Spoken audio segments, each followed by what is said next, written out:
بیان کیا جائے تو اس وقت اللہ کا ذکر بھی روک دینے کا حکم ہے علماء کرام کا، اور یہ بھی حکم ہے کہ اگر ٹیکے سے بیٹھے ہیں تو ٹیکے سے نہیں بیٹھنا چاہیے، بڑے ادب سے اللہ اور رسول کے کلام کو بڑے ادب و احترام سے سننا چاہیے۔ تو یہاں پر کفار کی یہ کوشش تھی کہ ایک اصول تھا کفار کا کہ جب لوگ یہ بات لوگوں کے ذہن نشین کر دی جائے کہ وہ تم جیسے بشر ہیں تو پھر کوئی ان پر ایمان نہ لائے گا، اس لیے کفار بشر کہتے تھے۔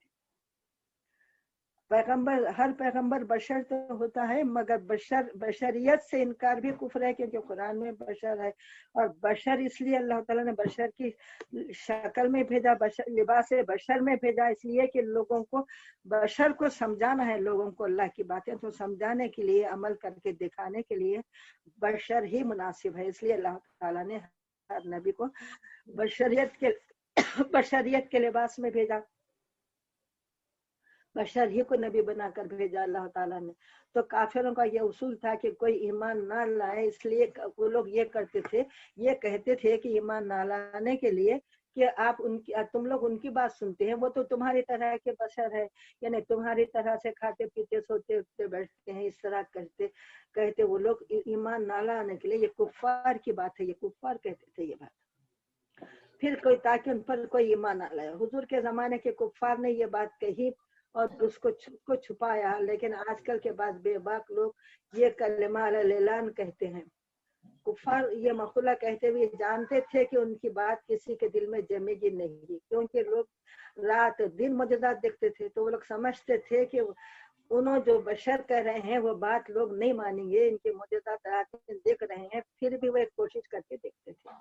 تو کسی طرح ایسا باور کریں کہ حضور ہماری طرح کے بشر ہیں، اس لیے انہوں نے معجزات کو جادو بتا دیا اور کہا یہ تو جادو ہے، کیا تم جادو کے پاس جاتے ہو؟ افتاتون السحر وانتم تبصرون، افتاتون، کیا تم جاتے ہو سحر جادو کے پاس، وانتم تبصرون، اور حالانکہ تم دیکھ رہے ہو، کیا دیکھ رہے ہو؟ معجزات جو دیکھ رہے ہیں وہ جادو ہے، یہ کہہ کر یہ بولتے کہ تم معجزات دیکھ رہے ہیں، معجزات نہیں بولتے وہ، یہ تو جادو ہے، اس کو دیکھ رہے ہیں تم لوگ، اس کے باوجود کیا تم جادو کے پاس جاتے ہو؟ اس طریقے سے کہہ کر لوگوں کو روکتے تھے۔ تو رسول اللہ صلی اللہ علیہ وسلم نے ارشاد فرمایا رسول اللہ صلی اللہ علیہ وسلم نے، قالا ربی یعلم القول فی السماء والارض وهو السمیع العلیم، کہا فرمایا آپ صلی اللہ علیہ وسلم نے، ربی میرا رب، یعلم جانتا ہے، قول فی السماء جو بات ہے زمین اور آسمانوں کے بیچ میں، ہر بات کو وہ